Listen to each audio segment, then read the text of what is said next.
Um, so this morning's speaker is a seasoned member of the C++ committee. Actually, he's been around in the C++ committee for about as long as I've been alive. He's a member of the direction group, and he's definitely one of the people that, when he starts speaking in a room, everybody just shuts up and listens to him, which is quite something if you know other people of the committee. So he's also a C++ compiler expert. He works for EDG. It's a compiler that implements all standards of C++, but also provides most of the extensions from MSVC, Clang, and GCC. He's also the only person in the world to have figured out how to implement export templates before they were removed because, well, nobody else could figure out how to implement them, right? And so most of you probably know him as the primary author of the C++ template book, which has been the reference for almost, for templates for almost like 2 decades now. And finally, he's probably the best person to be giving this morning's talk because he's been driving most of the work in the committee regarding improving compile time computations. So without further ado, please welcome David Vandevoorde.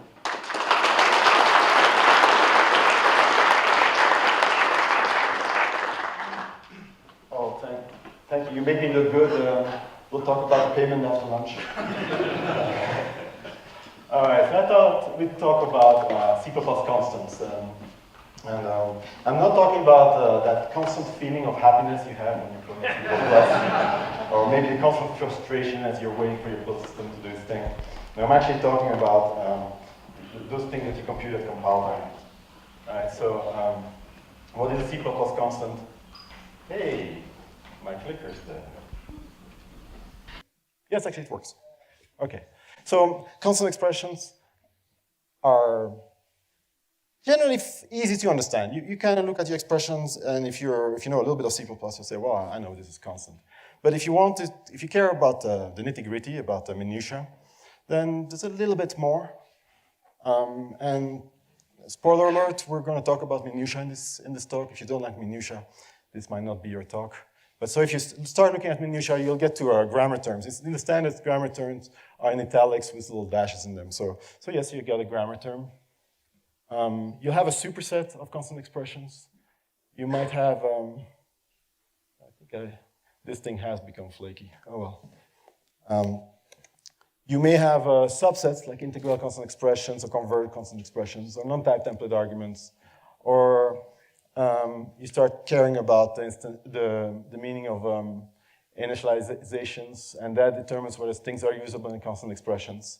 Then you need some building blocks, of course, literals and things like size of and the line of.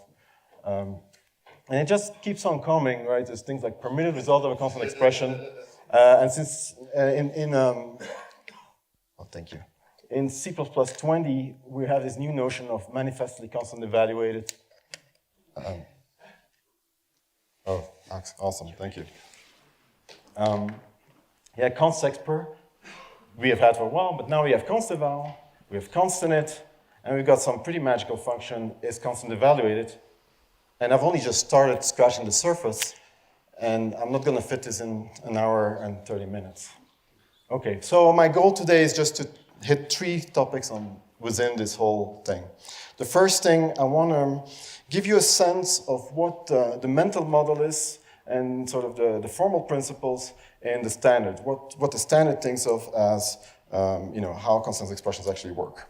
The second thing I want to do is sort of do an overview of how we went from C++ 11 to C++ 20 and give you a feel for some of the newer features of C++ 20. And then my third part will be talking a little bit about implementation. And not so much about how do you implement that, because that's my day job, but sort of what's the state of implementations and some perhaps surprises. Okay, well, let's start with C++ 03. This is sort of the core wording, the core paragraph, the core sentences that define a constant expression in C++ 03. There were several kinds of constant expressions, but the most important one is the integral constant expression. And the way it defines it is to say, well, it can only involve these things, right? Things like literals and size of expressions and stuff like that. And so what he says is, if your structure is built upon these building blocks, which are integers constant integers for certain purposes, and you don't do a couple of bad things like calling functions and so on, then that's it. It's an integral constant expression. Now I call that an a priori constant model because we decide what is constant before we even evaluate it, right? And this comes out of 1970s and 80s technology for C compilers and C++ compilers, which what they actually do is they parse, and as they parse, they just fold right away. They don't, they just decide, okay, if these are two integers and you put an addition there, I'm not going to build a representation of that addition. I'm just going to remember the result of it. Okay, so that's the a priori constant model. Now, C++11, we think of it as mostly having introduced the const expr functions, limited versions that just have return statements, and const expr variables, and that's what the users see the most, programmers see the most. But actually, the most fundamental change is that we went to an a posteriori model, and the core sentence there is this one from the standard. And in fact, this was introduced in C++11, but I lifted this from the current draft. Right? So an expression E, and this is any expression, is a core constant expression unless. So we start off with the expression, we've already parsed it, now we're just going to decide if it actually is a constant expression. And the way we decide it is that we actually try to evaluate it. Right? So it's a posteriori because we decide after we do the evaluation. Right? If the evaluation succeeds, fine, then it's constant. In fact, then it's a core constant. There's a few more rules say, well, and if we like the result that came out of that. But still, it happens afterwards. Okay, so there are a couple of things that you can run into that will cause it not to be a constant expression.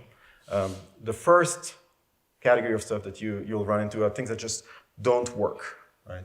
For example, if you have a global mutable variable, and it would not be very good if you started saying, well, I'll take whatever value it currently has and put that as my constant value. Your programs would break. Right? So that's fundamental to the notion of compile time evaluation, that we will never ever make a mutable global variable something you can do evaluate at compile time. Right? It break your programs. Now the other category of things that you can't do in a constant expression are things that are just considered too hard to do. Right? And the thing about that is that changes over time. For example, throwing an exception. You can't throw an exception in a constant expression today.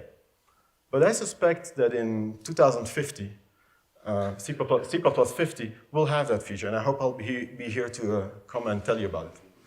And we have changed things over time. In C++ 14, we added things like loops and if statements. We're probably going to have const expr destructors, non-trivial destructors, in C++ 20. So this does happen.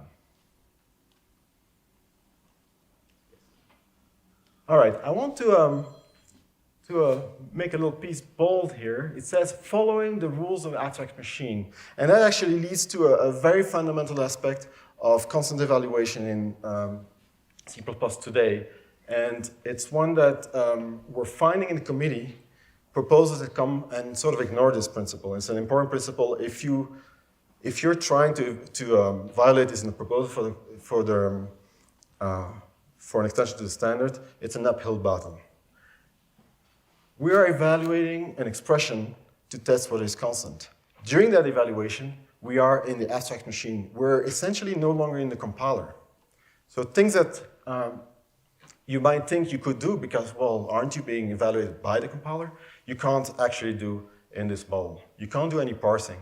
You can't start template instantiations. You can't start creating new types. And Andrew Sutton actually wrote a paper. If you go on WG21 link, P0992, it explains this in quite some detail. And he did that because he was frustrated by the number of emails he got from people saying, why can't I do this or that or that? Well, there's a whole bunch of stuff you can't do during evaluation. The only thing you can do is basically simulate an idealized machine. An example of a case of something that has been proposed a few times now in the standard, to the committee, is const expr parameters. People would like to have to annotate a parameter as const expr and say, well, if I call that, I promise I'll call it with a constant, but now I should be able to use it as a constant expression in my function. The problem is that now the things inside your function have to be instantiated, and we can't do that while we do constant evaluation. Okay, well, so if we have to evaluate it, we may run into a problem, which is the things we need to evaluate the expression may not actually exist because that expression might refer to instantiations or special member functions. So there are a number of rules that say, and these rules are called needed for constant evaluation, that say when these things have to be created by the compiler before we start evaluation. So instantiation special member functions. We already have in the language a term for that, for the runtime equivalent of that. It's called ODR used. Can I see a show of hands of how many people feel they understand what ODR used mean in C++11? Okay. Well, you might not know it formally, but you kind of feel that, well, if I call a function, it better be defined. Otherwise, it's not going to link, right? So if you're probably going to see this term needed for constant evaluation show up more after C+20 because it's become a little more important. And the way to think about it is like ODR used, but for compile time. And so a function might be needed for constant evaluation, but not needed for runtime or vice versa. Okay. Now I'm going to show a few examples to kind of give you a feel of how it works. It's mostly intuitive. Right? So I've got a test copy template here. And like all good functions, it returns 42. But it does this thing here where it copies a t. And now I have this naughty class here that deletes my copy constructor. So if I ever instantiate this over n, if I instantiate the definition, I'm going to get an error there. Right? So if test copy of n is needed for constant evaluation, my program is not going to compile. Okay, well here is a first use of test copy of n, and I'm applying decal type of it. Well, in order to know the type returned by test copy, do I actually need to know its definition? Yes, no? No, right? You don't need it. So you don't need it, so I don't need to instantiate that, and this is perfectly fine.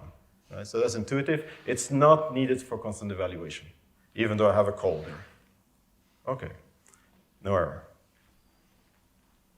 Next, I have a variable that I initialize with a value of test copy of n. So really, I would like that variable to be initialized with the right answer, which is 42. But we do need the value now. We can't get to that return until we get through this code. So this is obviously an error. Right? So you're with me? At this point, test copy of n is needed for constant evaluation. All right. Let's make a more interesting example. I've got a size of. Size of is like decal type, right? You don't actually evaluate the expression that's in there. But this is not an expression. This is a type. It's an array type. And that type is not determined until I know the dimension. So error or not error? Error, right? I have to evaluate this. So still pretty intuitive. This is the most difficult example in the whole presentation. I'll just want a show of hand.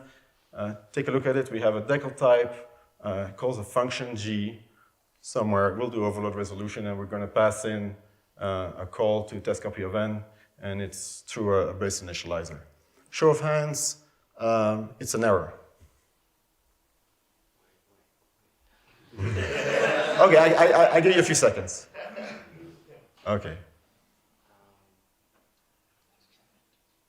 Again, show of hands, come on. Be bold.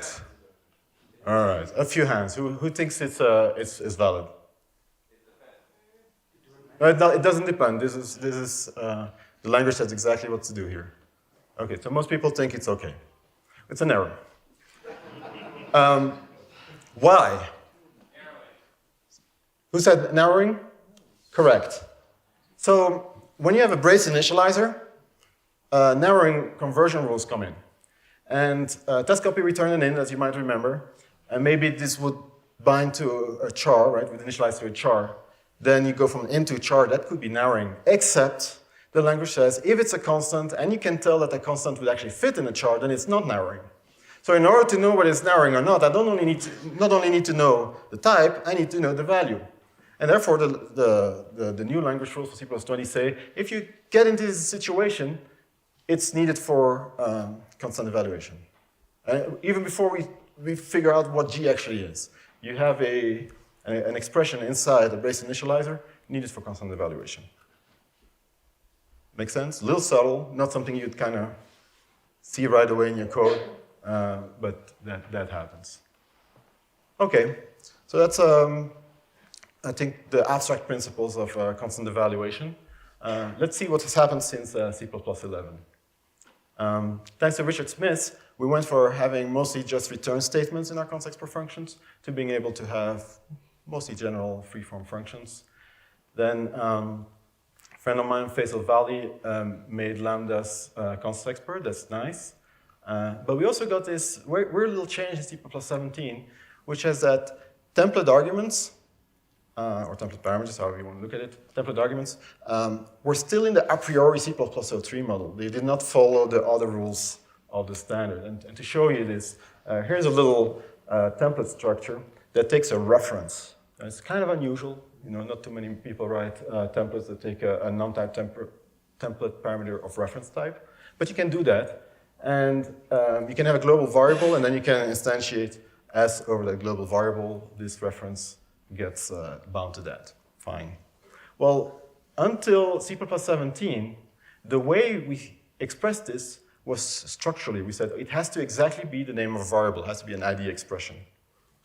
So if you wrote something like this, so I've got a context per function here that returns I by reference, right? So call to ref I provides you the same L value as a mention of I. It's the same thing, really, right? And the compiler knows it's the same thing, but if you did this in C++11 or C++14, it was an error. Because it was a priori. It said, no, you have to have this structure, that's it. Then please, C++17, we changing the rules, you evaluate it, you figure out if it's okay. Right? There's still constraints that say it has to be essentially a global variable, but however you get to that global variable doesn't matter. Could be that there's a condition in your function there. All right? Okay, so that was C++17, fairly minor changes. For C++20, we have a whole bunch of good stuff for you. First, changing active union members. And Louis, we have you to thank for that. Here's an example. The active member of a union is the last one you initialized, or in some cases assigned to. So if I have a union here that initializes F, that means that in my function G, when I initialize U, the active member will be F. Okay, well, until C++20, doing this, where you try to change active member through assignment or through construction, was just invalid. As soon as you did that, the evaluation became non-constant. So if you did a static assert here, you'd get an error saying that that expression here is not a constant. In C++20, this actually becomes valid. And I believe it's really important for some of the library components. Is it variant needs this, or yes, small string optimization also needs that. So thank you, Louis. Next, virtual context per functions that we owe to Peter Dimov and Vasil Vasiliev. And what I find fun about that is that you can actually mix virtual and context per and have one override the other, or back. So you can go with a context per function and then override it with a virtual function. So how does it work? Well, the dispatch information is a compile time thing. It's really, if you think of your virtual tables, they're immutable. So the compiler can simulate those. So the dispatch part has always been computable. And so the only thing that matters is that at the end of your dispatch, you end in a context per function. As long as you do that, constant evaluation can continue. For example, I've got a function G here that expects a B. B doesn't have a context per virtual function, but that doesn't matter. It's what actually gets called that matters. So if I call G with a C, which does have context per, then this P of F lands over here, and we're good, and we just finish, and this is perfectly fine.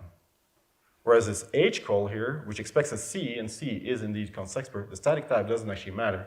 Because I pass it in a D, I'm going to land in this one, which is not context per, and I get an error. Make sense?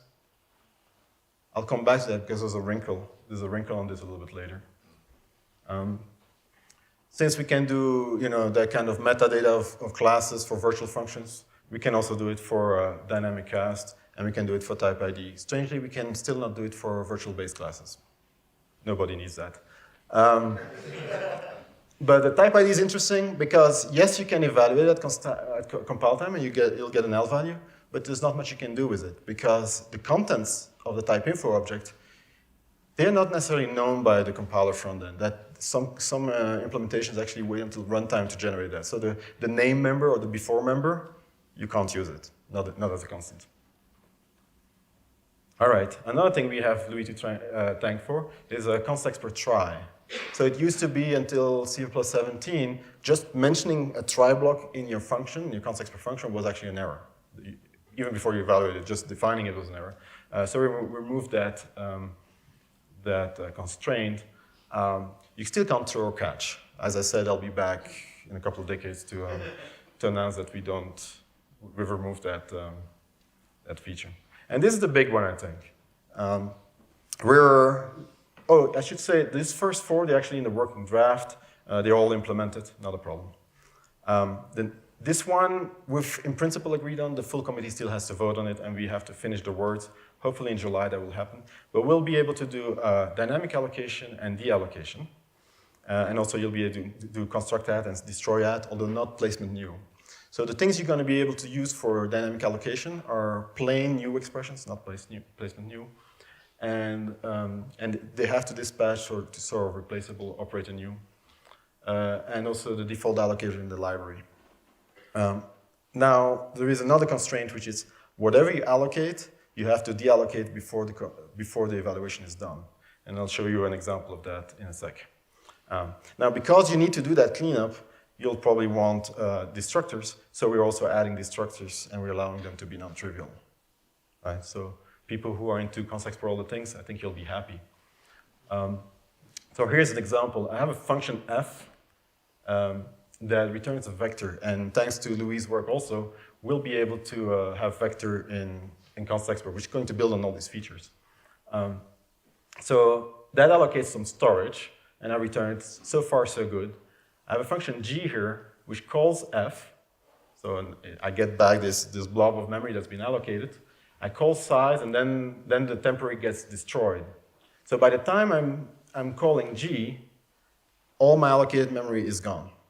So that is fine. So under those circumstances, it is a constant expression, and this works fine. Here's a slightly more subtle example. I call f, so I have this temporary still sitting there with my dynamic allocation. I take the element 2 there and I compare it to 2. I still have that temporary sitting there, but this is a full expression. So the destructor will run, and if at the end of the full expression everything's cleaned up, I'm still okay. So that's okay in C++20. Now the thing that we will not have, and we were hoping to have, but we will not, because we found some problems with it, is that you cannot say, well, I have a vector here, it allocates dynamically, and then compile somehow manages that at compile time. Because since it's not deallocated, what happens with that storage at runtime with storage that was actually allocated at compile time. Now, we actually had a solution for this, which was we were going to promote that dynamically allocated stuff, dynamically allocated compile time. We're going to just promote that to static storage during runtime. And in December, after we had written all the words, everything was ready, and we thought, we're good, we found a semantic problem in there. Then we devised a solution, but the solution is, shall we say, subtle. And we presented it to Evolution, and they thought it was a little too dangerous to put in C++20, so hopefully C++23. Okay, so that's how we've been relaxing gradually what's going on with const expr in the language. Now, these things don't live in a vacuum, right? Most of these things, these evolutions you've seen for C++20, they're actually being driven by a project in the committee, which is to have static compile time reflection. Now, later in the week, David Sankel will present to you the TS, which is based on types and template metaprogramming. But a few years ago, we decided that we'd change direction because template metaprogramming doesn't scale very well, and also generating types based on the contents of your program is a recipe for ODR violations. So we've agreed that we'd be better off with a const expr-based model, but we didn't have all the things we needed for it. Right? So we've started developing new const expr capabilities, and I've shown you a bunch of relaxations, things like the destructors, the allocations, the try blocks, and so on. But we also needed a couple of completely new features. And one of them is const eval functions. So what's a const eval function? Well, it's like a const expr function, right? You write it the same way, you just replace const expr by const eval. And conveniently, it has exactly the same number of letters. So when you replace const expr by const eval, you don't have to realign all your code. It'll be just beautiful. It's really important when you design a language to think about those kinds of things. We had a bug in the proposal before because the previous keyword had one more character, but we fixed it.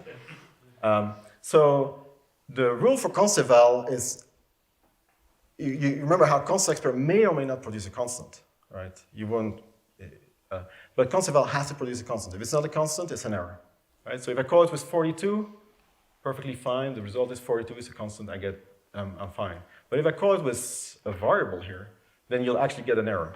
Whereas if you were const expr, you would silently switch from static initialization to dynamic initialization. Okay. Of course, there's some situations where we don't want to right away do the evaluation. So for composition purposes, suppose you have another const eval function that wants to call another const eval function.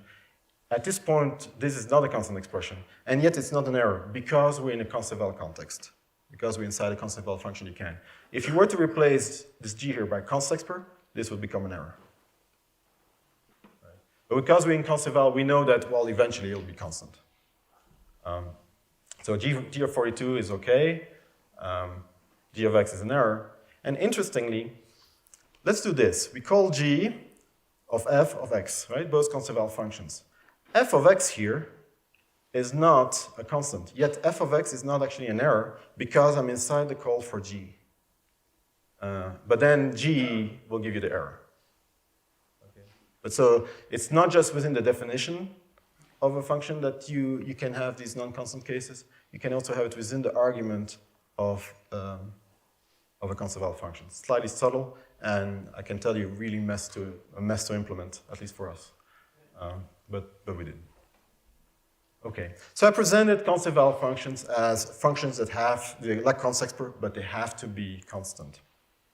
And that's how we started thinking about it at first. But it turns out we think there's a better model for it. So we have now 3 different kinds of functions: ordinary functions, const expr functions, and const eval functions. Ordinary functions exist at runtime. Const expr functions exist at runtime and compile time. You can take their address and call them indirectly at runtime. That certainly works, but you can also evaluate them at compile time, so they exist in both. A const eval function is never code generated. It does not exist at runtime. Because of that, for example, you can take its address, but the address cannot be assigned to a variable or something. The address is a bit like a call. It has to stay within the const eval world. Now, since it doesn't exist at runtime, what about virtual functions? Can you have virtual const eval function? The answer is yes. So you can have a const eval virtual function like this. That is valid, but unlike the const expr, which you could mix and match, I mean, in the override rules, you could do it either way. You cannot, like I said, right, you override f, which is const expr, and it overrides non-const expr, that's perfectly fine. But with const eval, you cannot do that. Why? Because there's a runtime structure, the virtual function table, which points to things, and since G doesn't exist in the runtime world, there's no way to point to it. So that's a constraint. It makes sense when you sort of work through it. But on the other hand, you could, at compile time, do the override.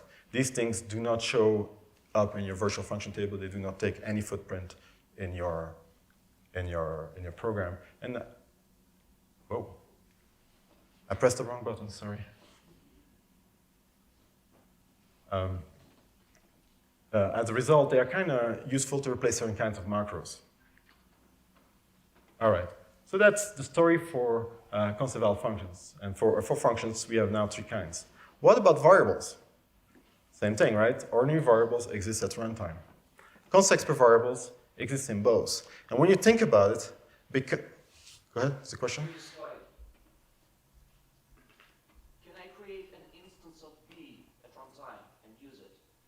The question was, can I create an instance of B at runtime and use it? The answer is yes.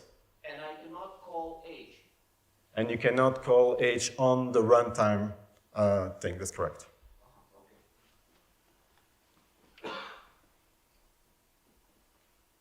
All right, so back to our variables. So we have ordinary variables and we have const expr variables which live in both. And if you think about it, because they live in both, it has to be immutable.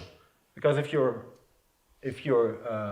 say your const expr variables were mutable, right? Suppose that up there, this V, we had decided, well, const expert doesn't imply const, right?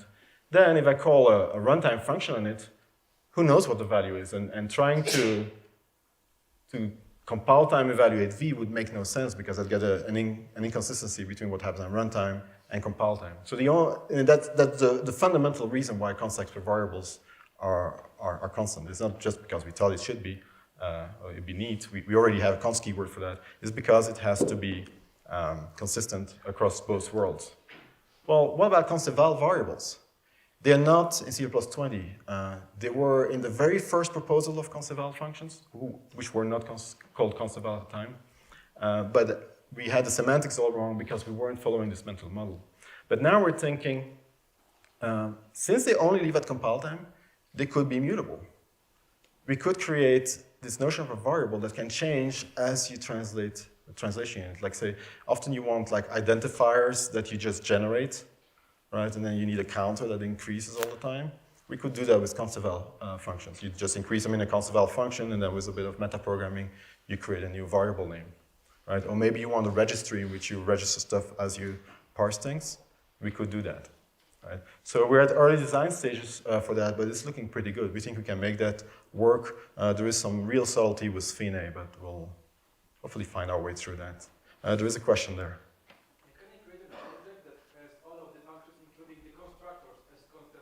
Yes, you can. So the question was, can you create an object with everything const eval, but you're still bound to the rules of const eval evaluation, so you could not create an object at runtime of that object. Right. And one more question. Can I call the const function from the const eval function? Yes, you can. So the question is, can you from a const eval function call a const expert function? And the answer is yes. But it has to produce a constant in the end, so you cannot fail that evaluation. All right, so that's for const eval functions. So we needed that for reflection, and the reason why we need it is that reflection hands you a handle into compiling internals. It would be very bad if we couldn't guarantee, if that would start leaking into the runtime, because there are no compiling internals at runtime. So that's where that came from. We also wanted an API to transfer collections of things and names of things, right? Because if you ask for the non-static data members of a class, for example, you need a collection of reflections. Right? I call a reflection one of those handles into the compiler. And so thanks to Louis, he did all the work of driving this. We're making vector and string usable in constant expressions. If everything goes well, we'll have that in C++20. Right? And so that depends on const expert dynamic allocation. It depends on destructors and on placement and construction. But it also, and the try blocks, but it also needs, what we noticed is that libraries often do tricks for maximum performance that are absolutely unfriendly to const expert evaluation, things that we just cannot evaluate at compile time. For example, one of the big enemies of constant evaluation is reinterpret cast, because reinterpret cast is very tightly bound to the target machine.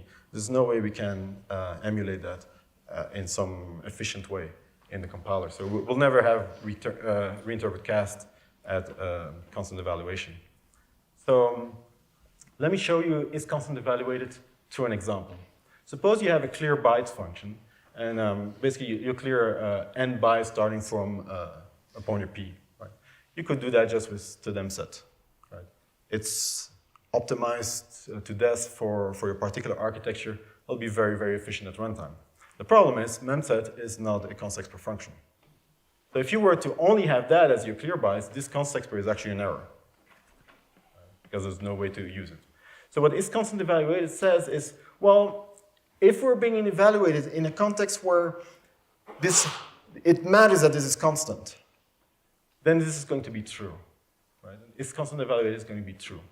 And we'll evaluate this very generic loop. But if it's not, so if, for example, we evaluate it at runtime, then this is going to be false. And we'll evaluate the memset call. Peter?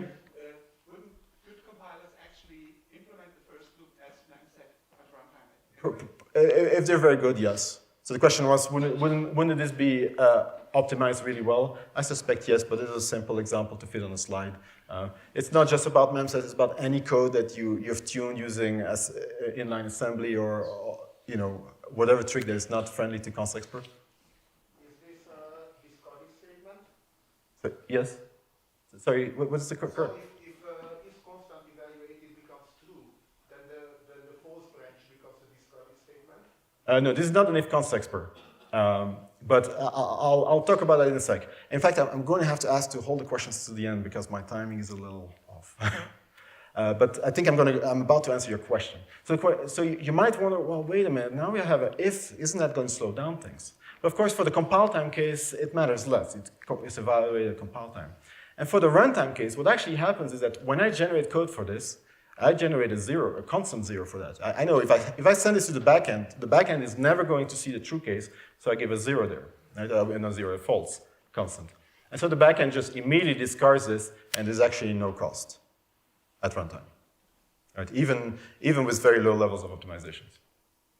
All right, so now let's call my clear bytes from this very, very, very silly function. Right? But I just want to create a function that does various things that are now valid in C++20. And so I call clear bytes in there, and then in the end I return a value. Okay? And let me call it with g of 85, and you all know the result for g of 85 will of course be 42. But how does this work? I call g of 85, and I'm initializing a global variable s. Does it matter whether it's constant or not? The answer is yes. Because if it's constant, it's static initialization. If it's not constant, it's dynamic initialization. So what the language says is you have to do a tentative evaluation with is constant evaluated equal to true. So I'm going to try to evaluate that, and this now works. Clear bytes is going to go to the loop case because is constant evaluated is true, and this is tentative. Then I evaluate everything, and I come back with a constant. We're good. So this gets static evaluation.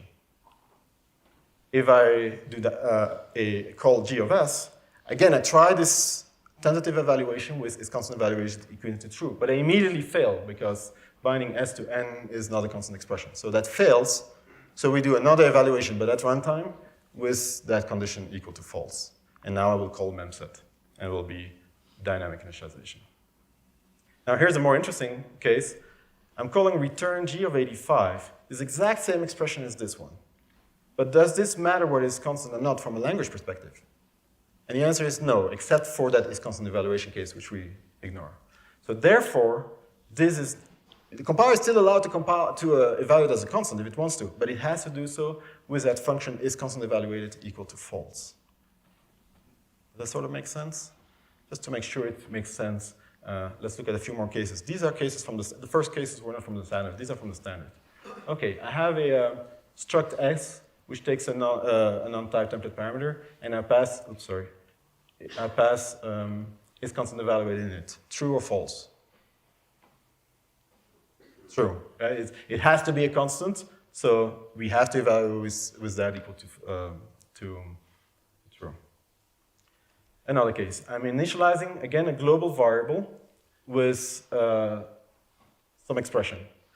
Because it's a global variable, it matters whether it's constant or not. So we're going to try to see if it's constant with is constant evaluated equal to true. Okay, I evaluate it with equal to true. I find y, which is a mutable variable, so this is not a constant. So I fail this. This is no longer constant evaluation. So now this becomes, so I'm going to have to evaluate this with is constant evaluated equal to false. Ironically, when I do that, I get a constant. But it's too late. Okay, this is dynamic initialization, and this thing is an error. You cannot dimension an array with a non-constant. All right? So that's a little interesting, I thought. Oh, by the way, I'm presenting to you, I'm hoping this is going to feel natural and straightforward, but I can, the core working group, their heads literally exploded when we tried to work out the exact rules for this. It was really, we really had some hairy cases with slightly different semantics. Okay, so B's very similar, but now if you evaluate it true, you get a constant 2. So this is now static initialization. Now I take the same expression again, I put it in parentheses, and I add something to it. Try to evaluate it with equals to true, but immediately you get an error. Well, not an error, you fail constant evaluation. So therefore, even though this is the same expression, This time is constant evaluated is false. Okay? Final example. This is my favorite one. I start parsing f, and I encounter this n here, which is of type int const.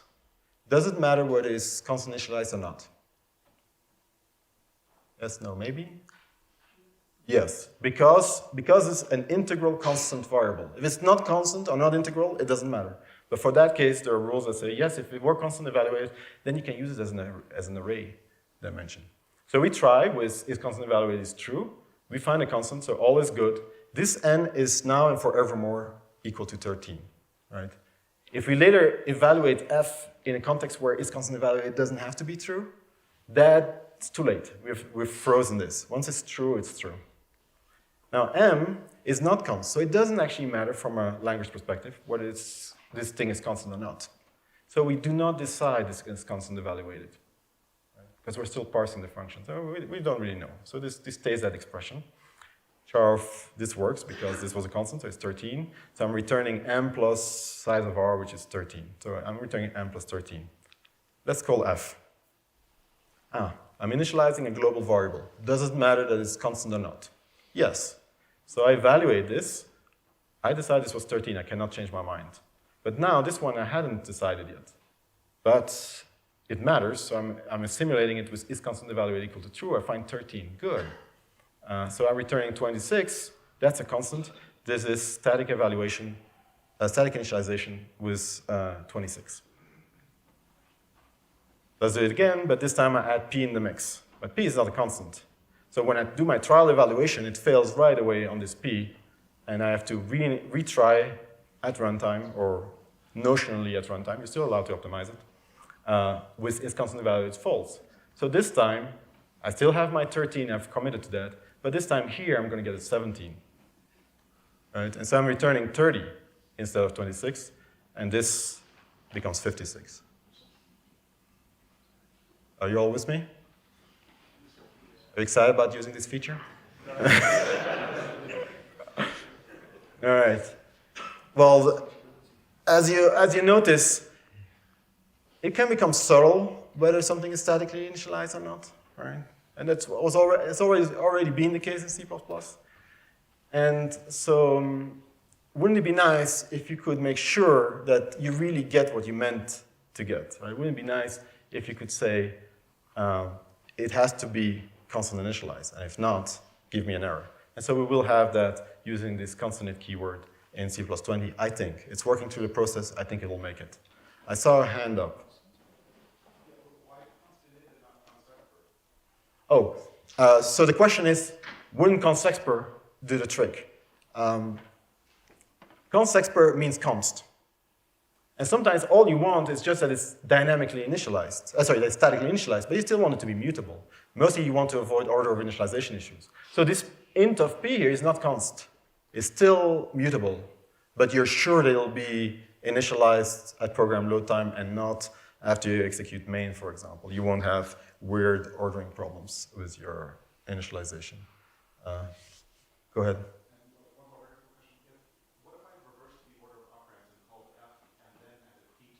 That's a good question. Let's do the exercise. We have it here on the screen. Right. Suppose I first have p and then f. Right? Well, I start, the answer is it won't matter. Right? But I evaluate this with is constant evaluated equals to true. So I'm going to go through this whole thing, and I'm going to conclude I've got 26 returned here. And then I try p, and I'm like, oh, not a constant expression. So I discard all of that, and we restart at runtime, or notionally at runtime, with is constant evaluated equals false, and you get back the same result. So it's not that subtle. And in fact, that kind of questions is what made the core working group head spin, and we had to figure these things out to make sure at least it shouldn't start depending on that. I mean, as it is, it's complicated enough. I saw one other hand here. Oh, over there. Should it be considered undefined behavior when the const evaluated branches do two different things? So the question is, should it be considered undefined behavior? The answer is not. It's not considered undefined behavior, but you're going ahead of me. Anyway, if you're interested in the paper for consonant, it's P1143. But I'm going to talk about this exact thing. All right. So first, the recommended idiom here, the one I recommend, the only idiom you should use for is constant evaluated is exactly this pattern. If you call it, you do something context per friendly, else you do something context per maybe not friendly, but you make it mean exactly the same thing. Right? You could do completely different things there. The language doesn't say you can't do that. Right? And if you find some amazing technique using that, more power to you. Bring it up to this conference. It'll be cool. But your maintenance people won't love it. But I really recommend only sticking to this pattern. These other cases we've seen is constant evaluated in the middle of expressions. It's neat to think about. It's important for the language to define so we know that the model is consistent, but I wouldn't program that way. But something I've had like at least half a dozen emails about is like, well, how about, they show me examples and say, I put const expert there. That way I'm sure that this if is not going to cost me at compile time. Do you see what that does? Right? This now has to be constant, so it's always true. And so at runtime, you'll never get the optimization. In this case, like Peter said, the compiler will do a good job, most likely. But if const expert defeats the purpose of this thing, so never use const expert there. Are compilers going to be able to give a diagnostic if we do this anti-pattern?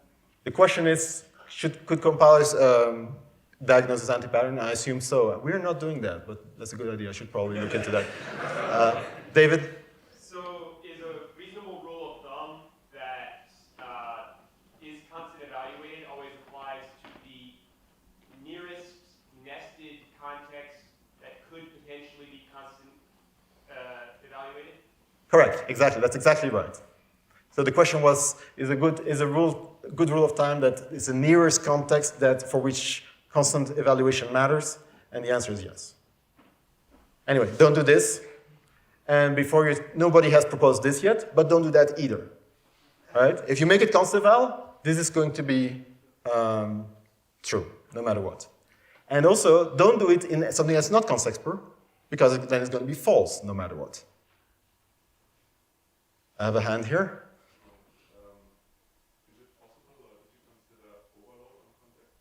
The question is, could we overload on const expert? I hinted at it earlier. Because then you wouldn't need it. You could just do the same thing using overload. I mean, you should write the same function, one with, one without const expert, and you just pick the one with. So the question is, could we instead avoid this feature and work with overload resolution? We actually looked at that, and we thought it was a much less friendly model. All right. This was my second half. We talked about the new features for C++20. I hope it's exciting. And most of that is implemented. Jeff? On your previous slide, if you don't have, if in true branch, can I call a const eval function? Yeah. Here? Yeah. You can call it const eval function, yes. But it's just if you're inside a const eval context, there's no way to evaluate it where it would not be an expected constant. If it did not have const eval in the function, if I only know it's constant evaluated because I'm predicated on is constant evaluated. So there's no const expert here either? If there's no const expert, then this is always false. If it's const expert, then inside of that you can do all kinds of stuff that could be const eval. Yeah. Okay, so now I want to talk about implementations and about the speed of constant evaluation, because we're going to have these fun, static reflection features and hopefully meta-programming features, and we'll be able to do all kinds of great stuff, maybe not in C++20, but in some, let's say in the coming decade. I expect we'll have some exciting stuff in the coming decade. And it's a lot lighter weight than template instantiation. So computing with expressions and with values, the compiler can do it much more efficiently than with instantiation. The problem with instantiations is that for various practical reasons, once we instantiate something, none of the compilers can deallocate those instantiations. They stick around. And also an instantiation of, say, a simple class type is not just 10 bytes or so, it's easily kilobytes. So anyway, so we have these interpreters now in our compilers. But C++ is not actually interpreter friendly, right?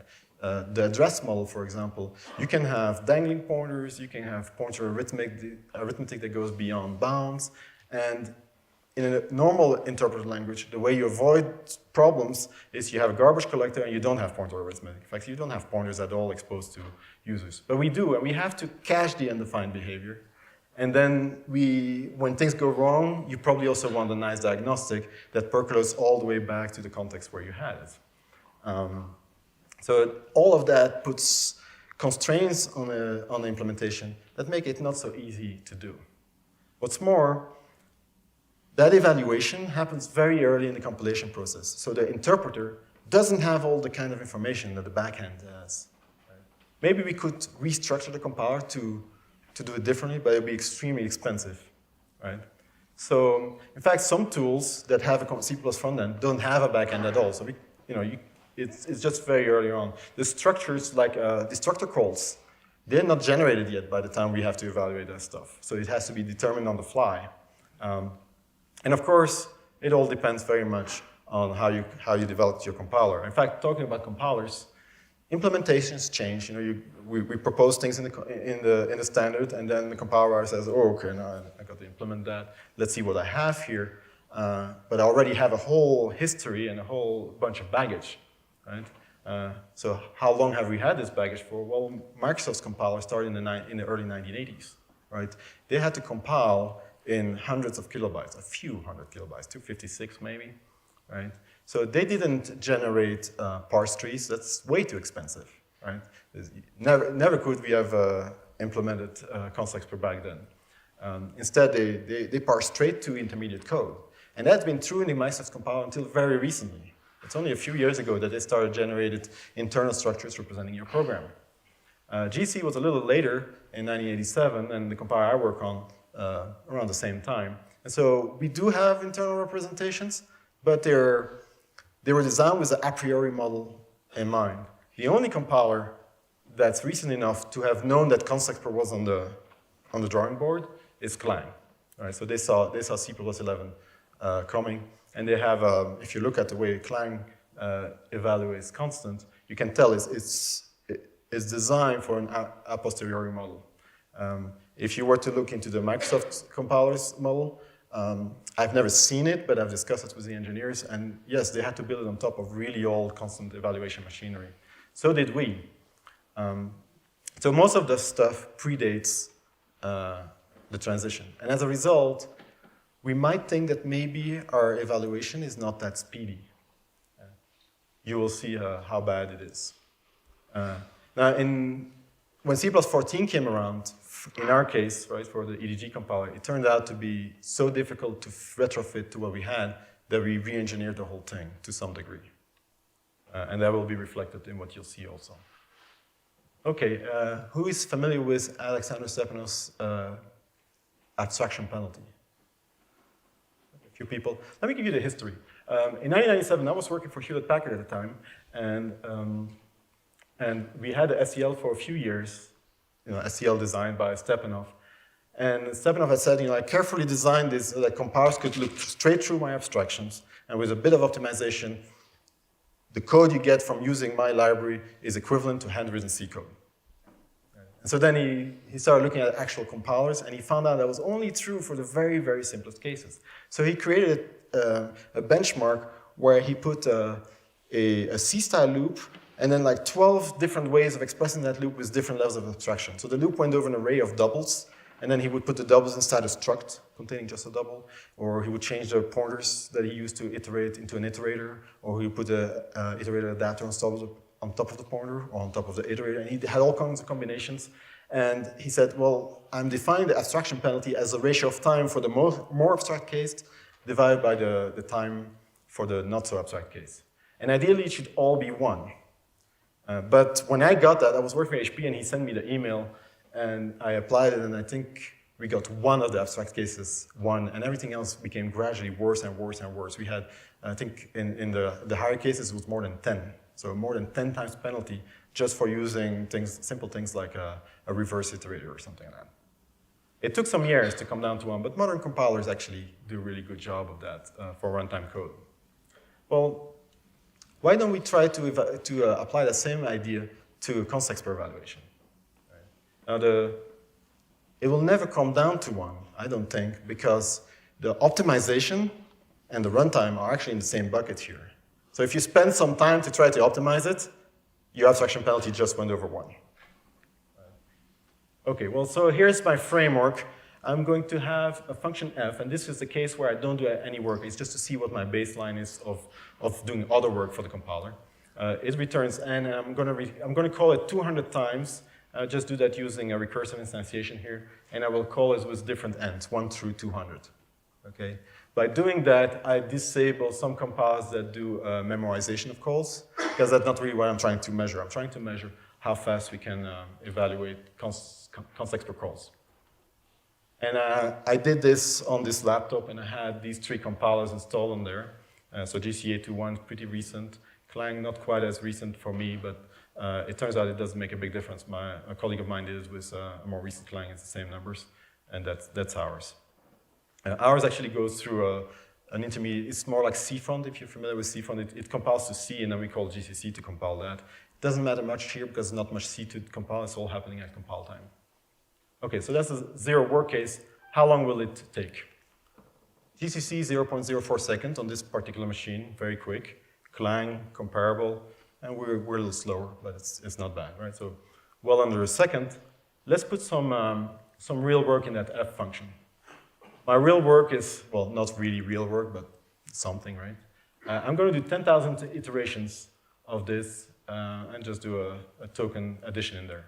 Now, if you were to compile this for runtime, compile will right away see that this is, well, not right away, but there's a bit of work. It will see that this whole loop is useless, would optimize it away and do nothing. But of course, we're not doing that at compile time, at least not yet. So this actually, we're actually going to measure something meaningful here. How long does it take? Oh, we went from 0.04 seconds to 2 seconds. That's actually not bad. We're doing 10,000 iterations 200 times, so over 200 million iterations here. Clang does pretty good. And like I said, we re-engineer things so we're a little bit faster. So the point of here is that the 0 work case, we can really ignore the cost of the rest of the compilation. It's really dominated by this evaluating this loop. You with me? All right. Now, before I start putting abstraction on this, I do want to mention, yes, so 2 million compile time iterations. If you were to do this with, you try to iterate 2 million instantiations, on this computer, it will not work. I tried it. After 2 to 3 minutes, you run out of memory. Clang, I tried Clang, which has a good implementation, and I made this program. It doesn't do the exact same work, but it creates small instantiations, like structures that just have one field, right? And it creates 50 times 100 times 100, so 500,000, and it takes 2 minutes. That's not as good as 2 seconds. And we're doing much fewer sort of steps. Of course, it's not the purpose of templates, which is fine. If you turn that number 50 into 60, you run out of memory again on my machine. Okay, now let's look at adding a very, very tiny little level of abstraction on my int, right? I was iterating with ints. Now I'm going to iterate with a struct of int containing an int, and I'm just going to access it. It's not really encapsulated. It's not real abstraction, but let's see how much it costs. Oh, I went from 2.09 to 2.48. It's almost a half-second penalty, and I haven't really changed anything, right? That's like over 20%. Same for Clang, and in absolute terms, also same for us. But if you look at the graph, we have gotten 2 times slower, right? That's not very exciting. Okay. Well, certainly derivation costs nothing, right? I mean, if I add a little derivation step, if you compile this at runtime, even without optimization, it's going to generate exactly the same code as the other case, right? Surely this is not going to, oh, yeah, no. So if you look, we're more like 50% over for Clang, and everyone has taken a hit. Well, okay, so now we've taken a hit for derivation. If I add another level of derivation, that can't possibly make a difference. You're just, at most, adjusting a pointer somewhere, aren't you? And it doesn't matter whether you add 4 or 8 to the pointer. Ooh. All right. So So this is how things are working. But that's not really abstraction. Real abstraction is functions, right? The main tool of abstraction in C++ is functions. So I'm going to do a very simple thing. I'm going to add a constructor, and I'm going to access my embedded int here through an operator. About 10 times slower than using your unabstracted int. Right? Now, I contacted the GCC guys to figure out what's going on. What makes this 10 times slower for just doing that? They haven't gotten back to me. So if anyone here is an expert in the GCC internals or how this works, I'd love to hear from you. I've talked to other compilers, and I know the penalties there. You see, Clang does much better. But still, we're talking about 3x slowdown just for adding, for trying to make things slightly abstract. And we are about 5x slower. Right? But that's not how you make a value class. This is sort of a minimum value class for this particular loop. Oh, the good news is GCC is not much slower, but Clang is. Right? We're now a full 5 times slower, and we're a little bit slower also. Okay. So what's my message here? Well, it's not don't do any abstractions, but do keep in mind that context evaluation does not benefit from sort of the optimizations you might hope for at runtime. Are we going to get better behavior? I'm sure. I actually think we're first going to get worse a little bit as we implement additional features, and then we'll gradually get things better. But it's never going to be a zero abstraction penalty. Did you notice something missing in these graphs? Yes. What? There's no Microsoft compiler. There isn't, huh?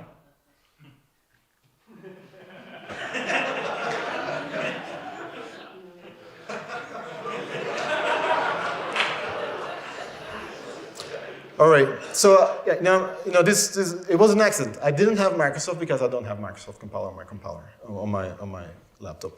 So I mentioned this benchmark to a colleague of mine who happens to have a Sigwin environment that has these 4 compilers on there. And he says, oh, I can give you the numbers. And so he gave me numbers, and if you compare these graphs, they're relatively the same as what the other were. Not exactly, but mostly the same thing. But we were shocked by this. But remember what I said. The Microsoft compiler dates from the early 80s has a lot more work to do to kind of move forward. So as we think about standard features, and we're hoping that all these things are going to do marvelous things for us, the truth is it will take time. I talked to the Microsoft engineers. They understand exactly what's going on here. It is just an artifact of evolution, right? Of evolving a compiler gradually. You can't just take out hundreds of thousands of lines of code and replace them from one release to another. It happens gradually. I don't know how many releases it will take to fix this, but it does. And it's still better than template instantiation in terms of performance. But this is going to take a while. And even though these numbers now suddenly look really good, if you're doing things like reflective metaprogramming, right, where you really start generating code and do fun stuff, 2 million steps is not that much.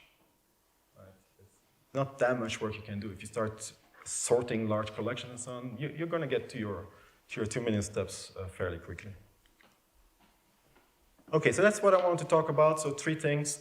The overall fundamentals of how constants are evaluated in C++, where we're going in C+20, and what are the practical realities of today.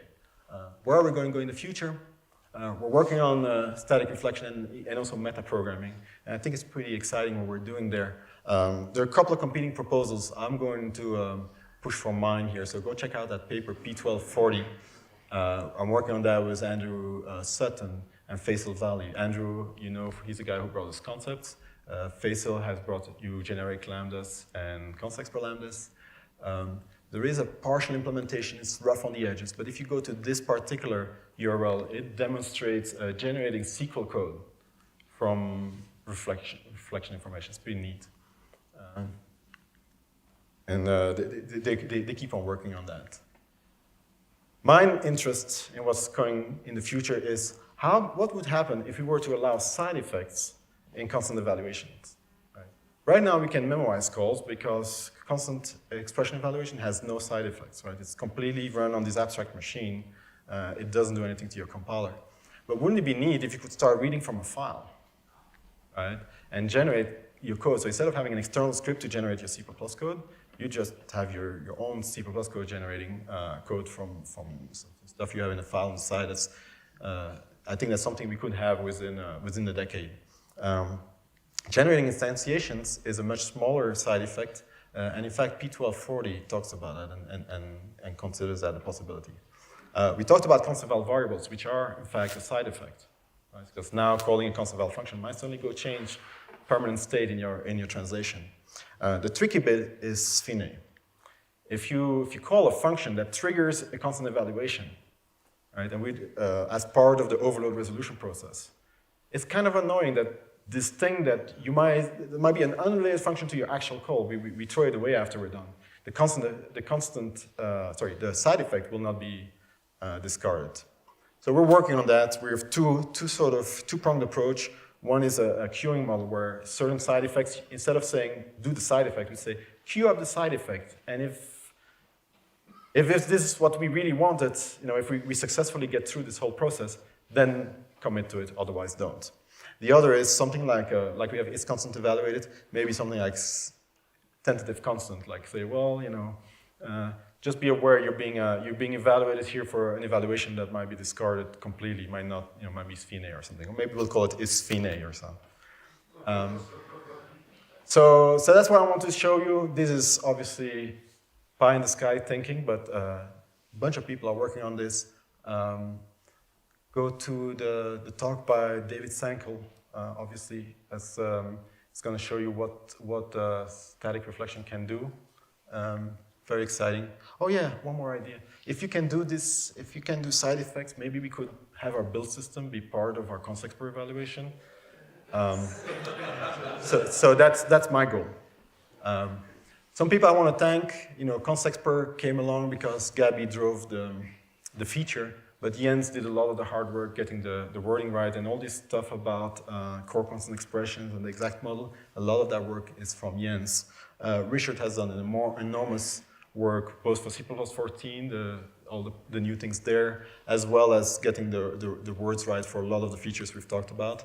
Faisal, I mentioned his lambdas. Louis has done a lot of work. Nina participated in the evaluation, the dynamic allocation. Peter Dimov and Vasil did virtual dispatch and dynamic cast. Andrew Sutton, Wyatt, and Sam are working on all kinds of good stuff, including some things I haven't talked about here, there's a new kind of expansion statement that works really well with constexpr. And Anthony, I need special thanks to, because the original idea for dynamic allocation was going to use a special purpose constexpr container. So you wouldn't program the same kind of containers in constexpr as you did anywhere else. And he said, no, I'm sure we can make the regular allocators work. And at first we thought it was not possible, but he insisted and he was right. And of course, the various working groups in the committee that make all this possible. I think we deserve a round of applause. And thank you very much.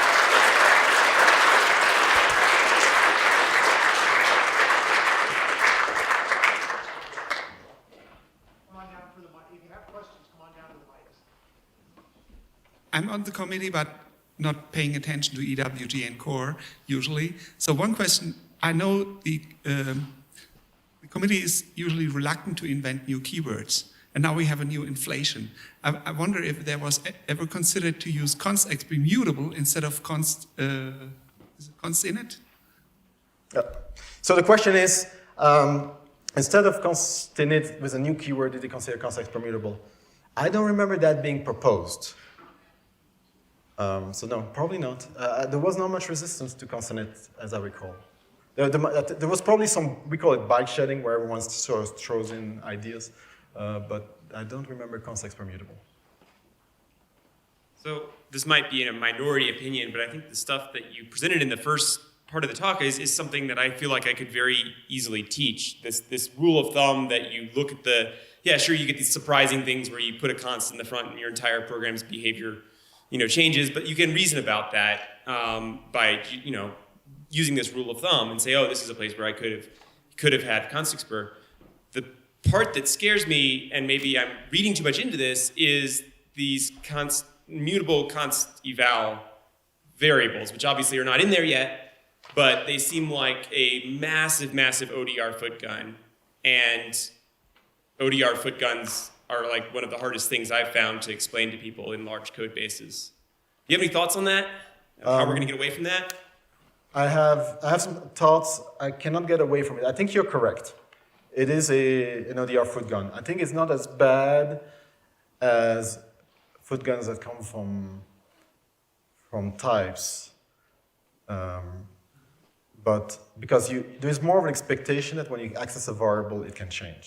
Right? It's a variable. That's the name in there. But you're right. It's not in there. It's not a done deal at all. I'm interested in it because I think it's very powerful for metaprogramming. But I think you're absolutely right that the program model might become very dangerous. Great talk. Thank you. You showed that a city vector, if you have like an L value in many contexts, it doesn't work. And then you showed an example where you had dynamic allocation with new and delete as part of a constructed function for an array. So what's the difference there? Like, are we allowed to have a vector as part of a constructed function body with a name and then it gets destroyed at the end? What's the case in which it doesn't work? Let me try to see if I can get back to that slide.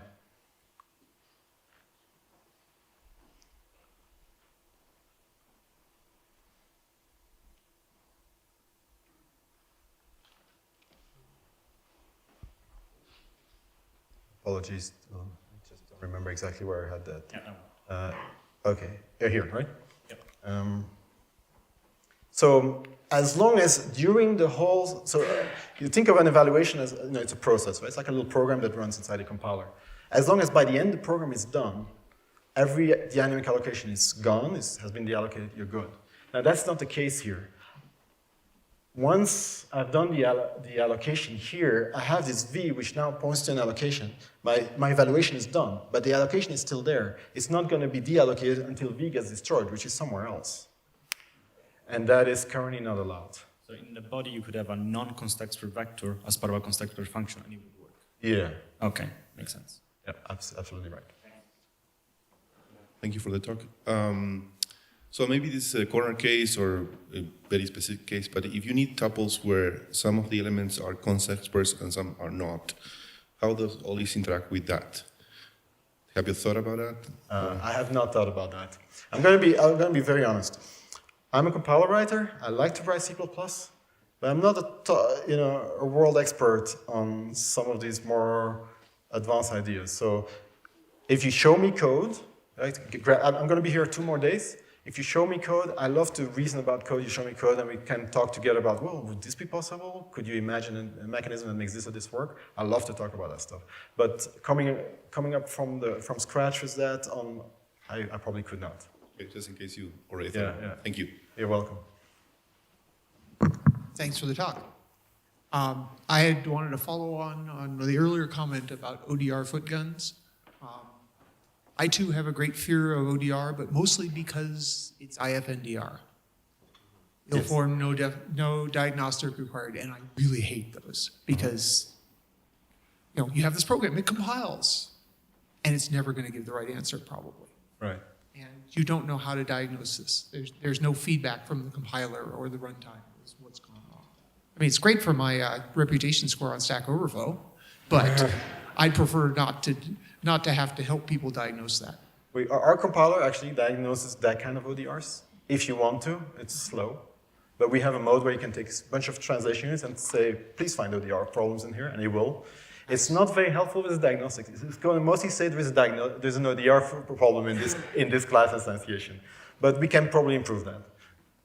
Okay, I just wanted to encourage you as you were thinking about this to think about, well, not just ODRs, but in general IFNDR. Right. Because it would make my life much, much easier if that were, as a concept, were just to die in a fire. Yes. And now the good news is, of course, we're getting modules. It doesn't die, but there's a lot of cases that go away.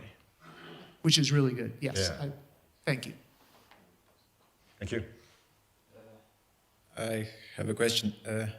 I'm actually very far away from having just-in-time compilers for C++ optimizers inside the front end and just having a separate copy of optimizing backend inside the front end completely like separate from everything else. Is this a way to go with completion speed of the constructor evaluation? So that's a good question, right? So the question is, is it the way to go to start developing advanced optimizers for compile time? And I've thought about it a little bit. It's very hard for the compiler to be able to know where it's worth spending that compile time budget on that. What I suspect might happen, say, but I don't think it's going to happen in the next 5 years, maybe in the next 10 years, is that compilers are going to provide two evaluators. One which is slow but has no startup cost, and one which is fast but spend some time creating a representation that's more efficient. And it's always going to use a slow one, but if you happen to have a translation unit that this is all reflection based, really expensive loops in there, please optimize. You'll put an option on it, and now we'll say, okay, well, we'll assume that all the calls require some optimization. It's possible that it'll also get adaptive, right? It's certainly, these are techniques that are used in browsers, but they have a nicer language to work with. And also the usage pattern is a little different. The interpreter is called a lot for very tiny things in a compiler. And for them, it's really not worth spending too much time on it, on preparing the representation. Thank you. You're welcome. I want to talk about those performance benchmarks that you showed about the compile time evaluation. Uh-huh. And you mentioned a few times that a lot of times the decision whether something is compile time or not is made quite late. Because it will first try to do it at compile time, and then at some point will see, okay, it doesn't work. Yes. So this could mean that a lot of work is done twice. Oh yes, I once, I've noticed that my compiler very often is reevaluating the same expression over and over, because we don't actually remember that it didn't work last time. And so it fails, and then a little bit later, says, well, let's try again. Oh, it still fails, okay. So what I mean is that you get, even if you don't really have compile time evaluation, so you use a library that has it a lot and you don't need it, you can still get into a situation where it gets really slow just because it exists. That's correct. So if you have a header that has a bunch of const expert and you don't actually care for it to be const expert, you as a user, you're going to use those functions at runtime, you're still paying the compile time price.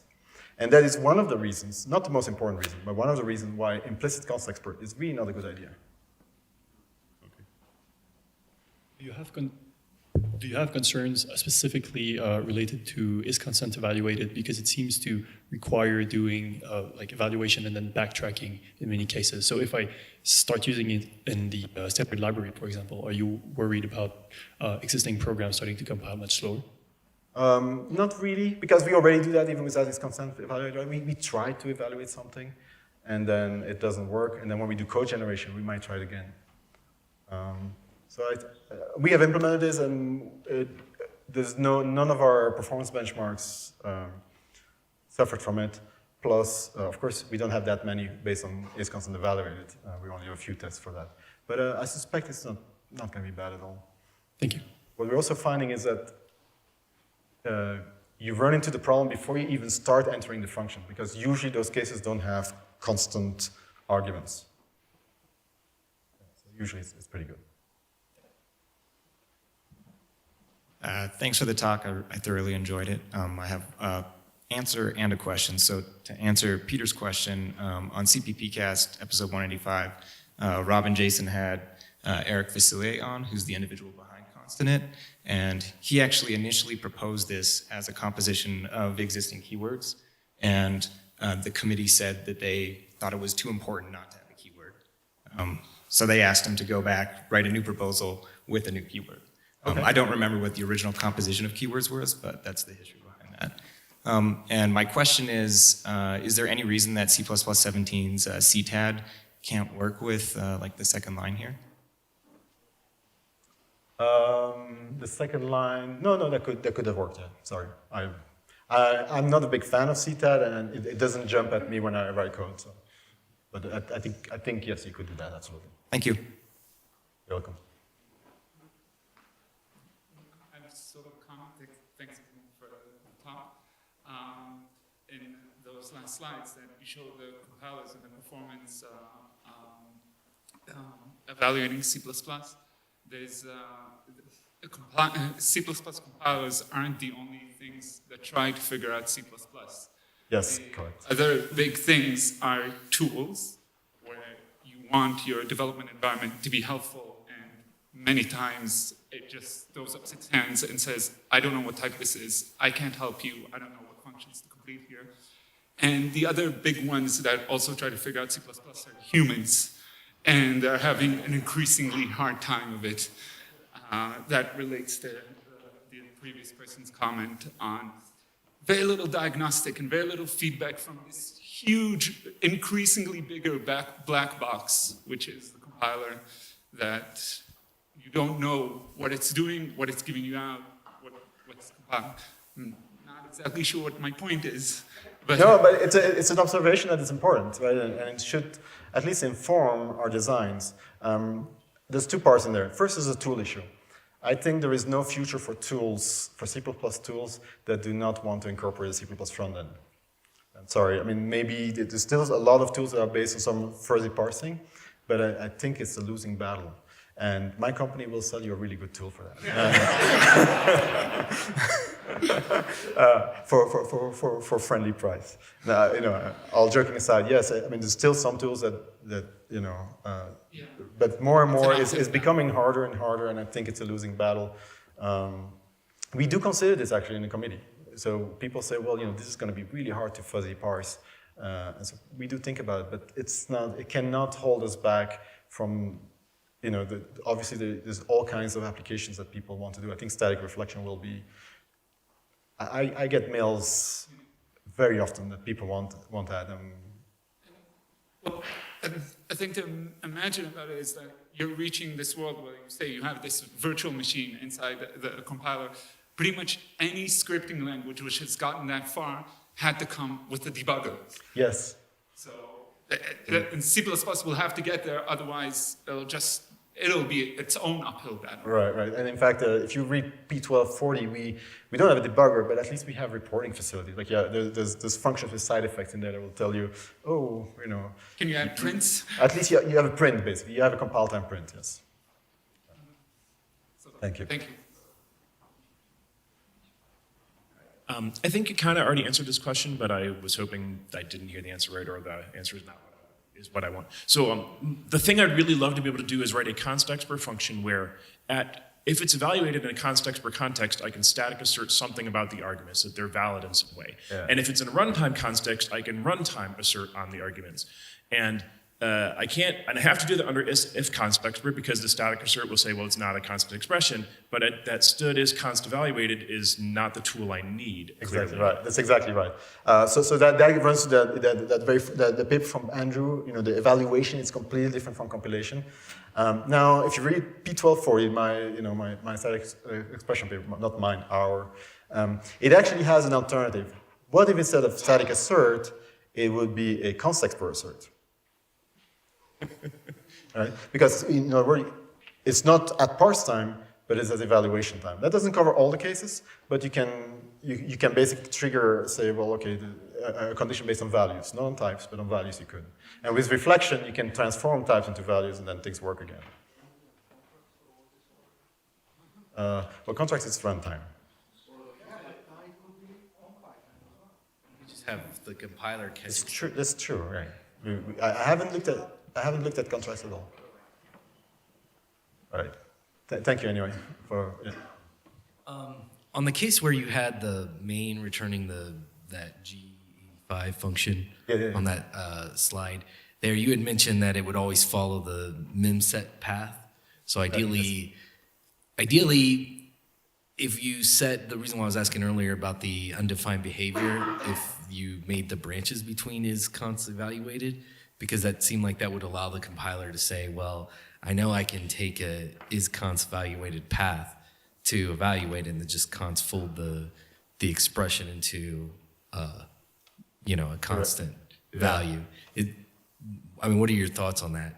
Well, the model was originally like that, and Richard Smith shot such a big hole in that. Okay. So I can't remember offhand. I need to write an example that I cannot just produce on the fly. But he created something that was incredibly inconsistent, like very, very, very surprising if you can do that. Okay. And also it would be non-portable because some compilers would try it and some would not, right? Because you're not required to do a constant expression at that point. So yeah, originally it was that way that you could just go ahead and try to do it. But it turns out to be A, inconsistent, B, the way Clang in particular implements constant evaluation. He was showing me scenarios that were just nightmarish, and so we couldn't do that. Oh, okay. But that's what I actually wanted originally. Yeah, okay. Let's just take one more question, okay? As a follow-up to the assert question, aren't contract checking statements basically that const expr assert if they're on a const expr function? Contracts, I thought right now, are not allowed in const expr. They're allowed in const expr functions. No, they're not allowed in const expr functions, but through a bizarre rule in the language. But basically, I believe you cannot. No, I take that back. Yeah, maybe they are. You're right. Sorry, you can't have a const expr evaluation where the contract is false, but you can have one where it passes. Yeah. Okay, so David is going to be around for a couple days. Until Wednesday noon, roughly. Okay, so if you have any other questions, you catch him then. Let's give him a big hand. Thank you.